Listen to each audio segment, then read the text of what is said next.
రోడ్లో దొరికిన ఈ వస్తువుని ఇంటికి తీసుకెళ్లిన ఈ అమ్మాయికి ఏం జరిగిందో వినండి. గీత అనే అమ్మాయి రాత్రి రోడ్లో వస్తూ ఉండగా తనకి ఒక వింత అద్దం కనిపిస్తుంది. గీత దాన్ని తన ఇంటికి తీసుకెళ్ళి తన రూమ్లో పెట్టుకుంటుంది. గీత ఫ్రెష్ అప్ అయి తిరిగి ఆ అద్దం ముందు కూర్చుంటుంది. అప్పుడే గీత ఆ అద్దంలో ఒక విషయం గమనిస్తుంది. నార్మల్ అద్దంలో మనం రైట్ హ్యాండ్ని చూపిస్తే లెఫ్ట్ హ్యాండ్ యొక్క రిఫ్లెక్షన్ చూపించాలి.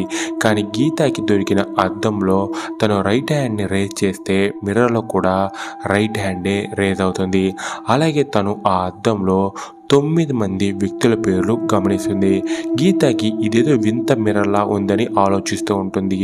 నెక్స్ట్ డే మార్నింగ్ టైం 11 అవుతున్నా ఇంకా తన కూతురు గీత బయటికి రాలేదని వాళ్ళ అమ్మ గీత రూమ్ డోర్ని ఓపెన్ చేసి లోపలికి వస్తుంది. కానీ లోపలికి వచ్చిన వాళ్ళ అమ్మకి పెద్ద షాక్.